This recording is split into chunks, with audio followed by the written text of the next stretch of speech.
ఆయన మన నిమిత్తము తన ప్రాణము పెట్టెను గనుక దీని వలన ప్రేమ ఎట్టిదని తెలుసుకొనుచున్నాము.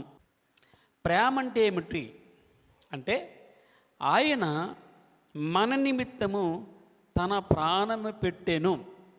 ఏం చెప్తున్నాడమ్మా? ప్రేమకి నిర్వచనం ఏం చెప్తున్నాడు? ఆయన మన నిమిత్తము తన ప్రాణము పెట్టెను గనుక దీని వలన ప్రేమ ఎట్టిదని తెలుసుకొనుచున్నాం.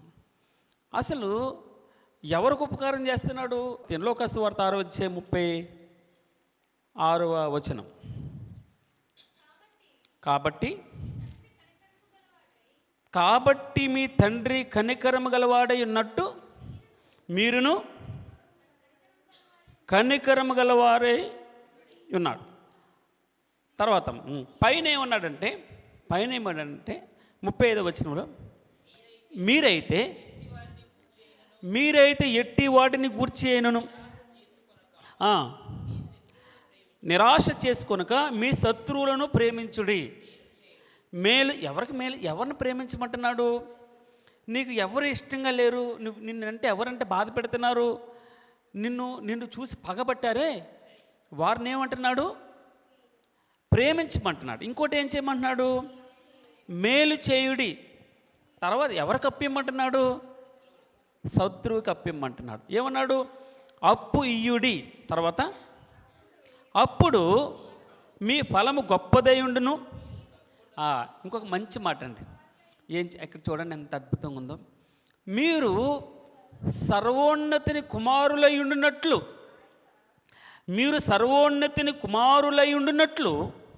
అంటే మీరు సర్వోన్నతిని కుమారులై ఉందురు అన్నాడు. అంటూ ఏం చెప్పాడంటే కింద, ఆయన కృతజ్ఞత లేని వారి ఎడలను దుష్టుల ఎడలను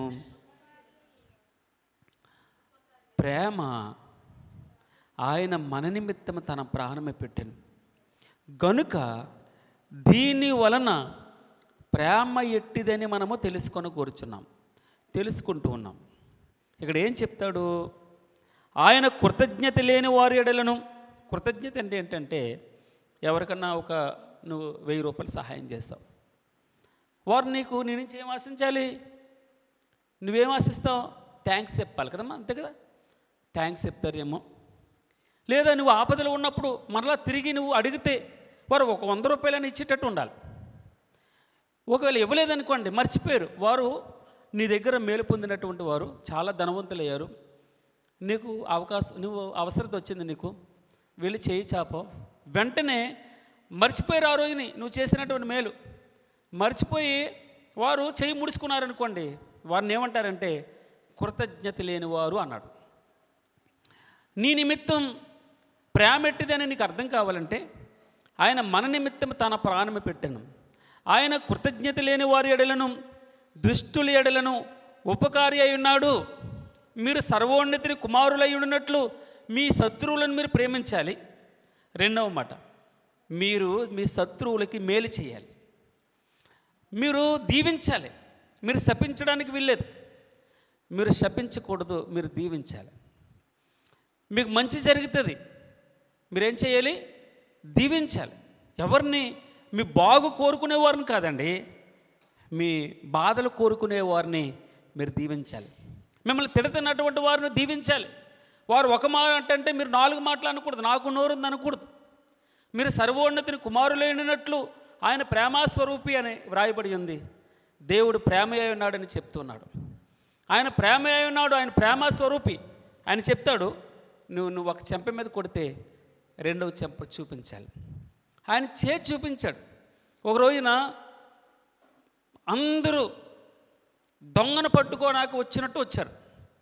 చెప్తాడు, నేను బందిపోటు దొంగన, మీ మధ్య నేను వాక్యం బోధించలేదు, నేను అనేక ప్రసంగాలు చేయలేదు, మీ మధ్య ఉన్నానికి ఎందుకు పట్టుకోలేదు, నా మీదకి నేను దొంగను పట్టుకున్నట్టు వచ్చారే అంటూ ఉన్నాడు.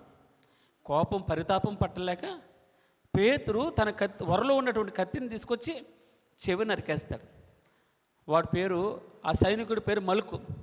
వెంటనే ప్రభు ఏం చెప్తాడంటే, పేతురు నీ కత్తిని వరలో పెట్టుకో, కత్తి పట్టుకుంటే కత్తి చేత పోతావు నువ్వు, ఒకవేళ నువ్వు అనుకుంటున్నావేమో, ఒకవేళ నేను వేడుకోలేననియు, వేడుకుంటే 12 సేనావ్యూహముల కంటే ఎక్కువైనటువంటి సైన్యం, ఎంతమ్మా? 12 సేనావ్యూహముల కంటే ఎక్కువైనటువంటి సైన్యం నా తండ్రి పంపించడని నువ్వు అనుకుంటున్నావా? ఒక సేనావ్యూహము ఎంతమంది అమ్మా? 6,000 మంది. 12 × 6 72,000 మంది. పేతురు, నీ కత్తిని ఒరలో పెట్టుకో, నీ కత్తిని ఒరలో పెట్టు. ఒకవేళ నేను వేడుకోలేననియు, వేడుకుంటే నా తండ్రి 12 సేనావ్యూహముల కంటే ఎక్కువైనటువంటి సైన్యం, సుమారు 72,000 మంది సైన్యం పంపించడం నువ్వు అనుకుంటున్నావా? నేను ఈ లోకానికి దేనికి వచ్చాను తెలుసా? నశించిన దానిని వెదకి రక్షించడానికి వచ్చాను. నేను వారిని శిక్షించడానికి రాలే, నేను వారిని కొట్టడానికి రాలే. నేను దేనికోసం వచ్చాను? నశించిన దానిని వెదకి రక్షించడం, క్షమించడానికి వచ్చాను. తర్వాత దేవుడు మనతో మాట్లాడుతున్నాడు. మీరు సర్వోన్నతిని కుమారులో ఉండినట్లు ఆయన మనసుని మీరు కలిగి ఉండాలి. యేసు క్రీస్తు కలిగిన ఈ మనసు మీకు కలిగి ఉండాలి.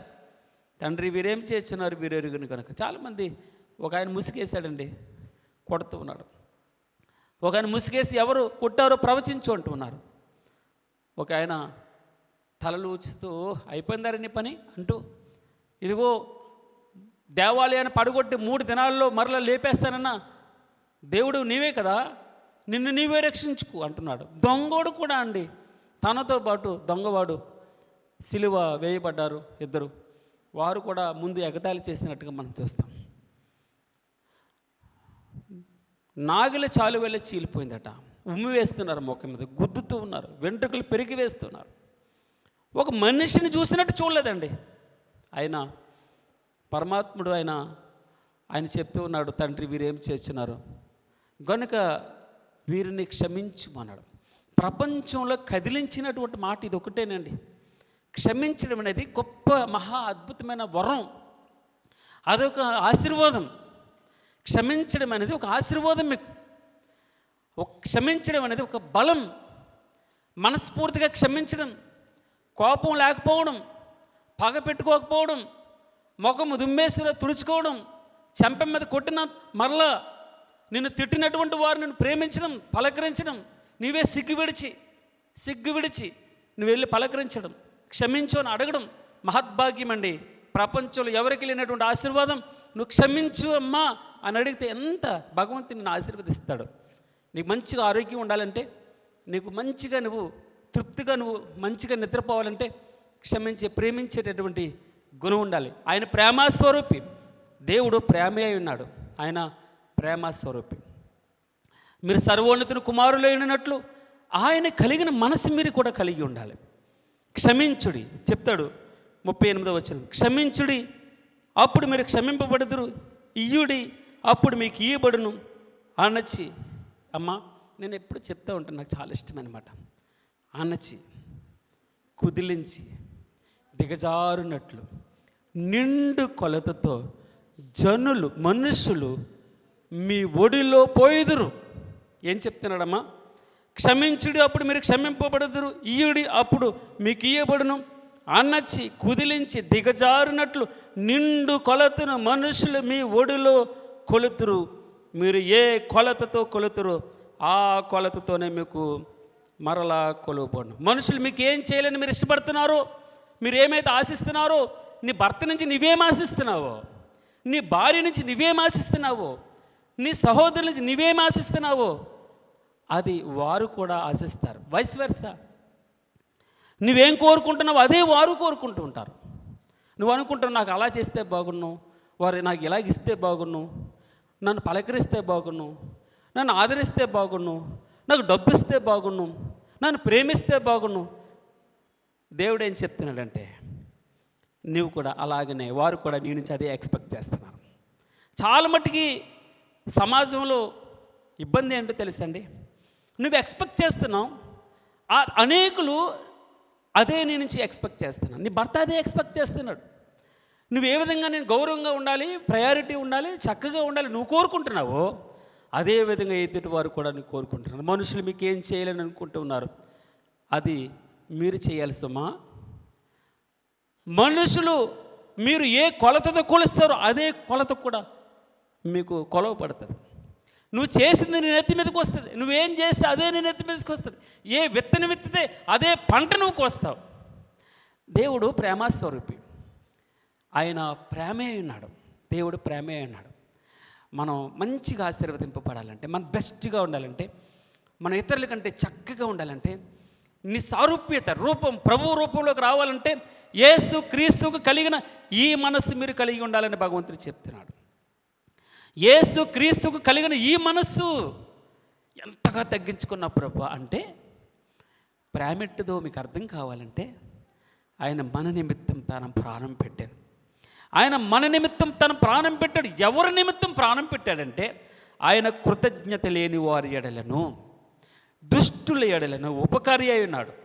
మీరు కూడా సర్వోన్నతిని కుమారులై ఉండాలంటే, దేవుని కుమారులు ఉండాలంటే, క్రీస్తు యొక్క కుమారుడిగా నీవు ఉండాలంటే దేవుడు ఇష్టపడేది తెలుసమ్మా, ఆయన ప్రేమస్వరూపి. నీవు కూడా అచ్చం ప్రేమస్వరూపిగా ఉండాలి. నీ మాట, అందుకే తల్లిగారు ఒక పాట పాడుతుంది, నా స్టైల్ మారిపోయింది, నా మాట మారింది, మునుపు దోషకుడును, మునుపు హానికరుడును, మునుపు నేను ఫలానా వ్యక్తిని, ఈ రోజున ప్రేమస్వరూపిణి. నువ్వు నన్నెంతైనా ద్వేషించండి, కోపం రాదా నీకు? రాదు. చచ్చిపోయాను నేను. ఎవరితో పాటు చచ్చిపోయాను? ఆయనతో పాటు, యేసు క్రీస్తుతో పాటు చచ్చిపోయాను నేను. సిగ్గు సెరవు లేదు నీకు? లేదు, చచ్చిపోయాను. చీమ నెత్తురు లేదు, కోపం లేదు, పౌరుషం లేదు, లేదు, చచ్చిపోయాను. ఆయన ప్రేమ స్వరూపి. బతుకున్నన్నాళ్ళు ప్రేమ ఉదయించే ప్రేమ అమాయకత్వం కలిగింది. ప్రేమకి ఇవ్వడమే తెలుసు, బదులాశించినటువంటిది అగాపే ప్రేమ. ప్రేమ యేసుని ప్రేమ, ఇది ఎవ్వరు కొలువలేనిది, నిజము దీనిని నమ్ము, ఇది భువి అందించలేనిది, ఎన్నాడెన్నడు మారనిది నా యేసుని దివ్య ప్రేమ, ఎన్నాడెన్నడు మారనిది నా యేసుని దివ్య ప్రేమ. ప్రేమ యేసుని ప్రేమ, ఇది ఎవరు కొలువలేనిది, కొలతలేనిదండి, ఎవరో కొలవలేనిది, మితిలేని ప్రేమ, అనంతమైనటువంటి ప్రేమ, అగాపే ప్రేమ, బదులాశించినటువంటి ప్రేమ. ప్రేమకి ఇవ్వడమే తెలుసండి. ప్రేమ అమాయకత్వంగా ఉంటుంది, అది ఆశించదు. ప్రభు కూడా ఏం ఆశించలేదండి. బదులు ఆశించలేదు. నాకేమి ఇస్తావు, నేను నీకు ఇంత ఇస్తాను, నాకేమి ఇస్తావు, నాకు నువ్వేమిస్తావు అని అడగట్లే. మనమేం అడుగుతాం? ఎవరైనా ఇంటికి వెళ్తే ఏదో మనకి వారు ఇవ్వాలని ఆశిస్తాం. మన ఇంటికి వస్తే వారు ఏదో ఒకటి పట్టుకు రావాలని ఆశిస్తాం. ఏం చెప్తాం? నేను మీ ఇంటికి వస్తే ఏం పెడతావు, మా ఇంటికి వస్తే ఏం తెస్తావు? దేవుడు అట్లా చెప్పట్లే. బదులు ఆశించినది ఏం ఆశించండి, ఒక్క రూపాయి దగ్గర నుంచి ఆశించకుండా తండ్రి సమస్తముని మీకు అనుగ్రహించడానికి ఇష్టపడుతున్నాడు. తన సొంత కుమారుని సహితం పరమాత్ముడు పరలోక రాజ్యం విడిచిపెట్టకూడని భాగ్యం అని ఎంచుకోలేదు. కానీ మన నిమిత్తం తన్ను తాను ఎంతగా తగ్గించుకున్నాడు తెలుసండి. సిలువ మరణం పొందినంతగా, సిలువ మరణం పొందిన అని ఉమ్మేస్తారండి, తువుక్కు మనం ఉమ్మేస్తున్నారు. తలలు వస్తున్నారు, అయ్యిందరా సంబరం అంటూ ఉన్నారు. ఎంత ఎగతాళి! అన్నిటికంటే బాధ మాట నుంచి వచ్చే నొప్పి ఎక్కువ ఉంటుందండి. మీకు దెబ్బ నుంచి వచ్చే నొప్పి కాదు. ఎవరైనా మనల్ని ఎగతాళిగా మాట్లాడితే సహించలేం, మన బిడ్డల పట్ల ఎగతాళిగా. ప్రభు ఈరోజు నిన్ను అచ్చం ఆయనలా మార్చాలి, నాకు ఇష్టం. 1 కొరింథీయులు 13వ అధ్యాయం 13 వచనాలు ఉంటాయి. 13వ అధ్యాయం 13 వచనాలు ప్రేమను గురించే ఉంటుంది. చదువుదాం మనం. మనుషుల భాషలతోనూ దేవదూతల భాషలతోనూ నేను మాట్లాడినను ప్రేమ లేని వాడనైతే నేను దేవదూతల భాషలతో మాట్లాడినా, మనుషులతో భాషలో మాట్లాడినా చాలా జ్ఞానినండి. నేను చాలా జ్ఞానవంతుడిని. ప్రపంచాన్ని తలకిందులు చేయగల శక్తి నా దగ్గర ఉంది కదండి. తర్వాత మ్రోగేడు కంచును ప్రేమ లేని వాడినైతే చెప్తున్నాడు. ఏం చెప్తున్నాడు? అది ప్రేమ లేని వాడినైతే. అమ్మ ఏమన్నాడు? ప్రేమ లేని వాడినైతే. ఎంత మన చదువుల్లో అయి ఉండొచ్చు, జ్ఞానులవై ఉండొచ్చు, కానీ ప్రేమ లేని వాడినైతే గనగనలాడు మ్రోగెడు కంచును గనగనలాడు తాళమునయుందును ప్రవచించు కృపావరములు కలిగి మర్మములన్నీయు జ్ఞానమంతియు ఎరిగిన వాడనైనను కొండలు పెగిలింపగల పరిపూర్ణ విశ్వాసము గలవాడనైనను ప్రేమ లేని వాడినైతే. ఆయన ప్రేమామయుడు, దేవుడు ప్రేమే అయి ఉన్నాడు. ఆయన ప్రేమాస్వరూపి. ఆయన లేకపోతే, ఆయన సారూప్యతలోకి నేను రాకపోతే, ఆయనలో ఉండాలన్న మనసు లేకపోతే, ప్రేమ లేని వాడినైతే నేను వ్యర్థుడును, ఉపయోగం లేనివాడిని, ఏం పనికిరాను. సున్నా. ఏదో ఒక పాట పడుతుంది, ఏమి అన్నీ ఉన్నా ఆయన లేకపోతే నా బతుకు సున్నా. నేను ప్రేమ లేని వాడినైతే వ్యర్థుడును. పేదల పోషణ కొరకు నా ఆస్తి అంత ఇచ్చినను, కాల్చబడుటకు నా శరీరమును అప్పగించినను. ప్రేమ లేని వాడినైతే నాకు, చూడండి పైన చక్కని క్వాలిఫికేషన్ చెప్తున్నాడు, ఒకే ఒక్క మాటతో జీరో చేసేస్తున్నాడు. ఏంటా మాట? ప్రేమ లేని వాడినైతే నేను నిష్ప్రయోజకుడును. ప్రయోజనమేమీ లేదు నాకు. ప్రేమ దీర్ఘకాలం సహించిన. ప్రభు ఎన్నిసార్లు తలుపు ఎద్ద నిలబడి చేత్కరించుకున్నా, నువ్వు వద్దు నాకు అని బయటికి గెంటేసిన, ఆయన అక్కడే నిలబడి. ఎందుకు తెలుసా? మనకి ఆయన అవసరత ఉంది. ఆయన అవసరత మనకుంటుంది. మనం ఆయన అవసరత, ఆయన లేకుండా బ్రతకలేం. అందుకే నిన్ను విదిలించుకుని చేదరించుకుని వెళ్ళిపోయాడు. ఎంత ఘోరపాపినైనా, ఎవరినమ్మా, ఎంత ఘోరపాపినైనా, ఎంత దుర్మార్గునైనా, ఎవరిని, దుష్టులను అన్నాడు. ఎవరికైనా ఉపకారి. ఆయన కృతజ్ఞత లేని వారి ఎడలను, దుష్టుల ఎడలను ఉపకారంట దేవుడు. అందుకే మనం అంటే ఎంత ఇష్టమో, మనం ఎన్ని తప్పులు చేసినా, ఎంత అదైనా ఆయన మన దగ్గరికే, మనతో ఉండాలని ఇష్టం ఆయనకి. మన హృదయంలో ఉండాలని ఇష్టం. దేవుడు ఎప్పుడు మనతో నివాసం చేయాలని ఇష్టపడుతూ ఉంటాడు. తండ్రి ఎప్పుడు కుమారులతో ఉండాలని, కుమార్తెలతో ఉండాలని ఇష్టం అండి. ఇంకంతకంటే నేనేమి చెప్పక్కర్లేదు.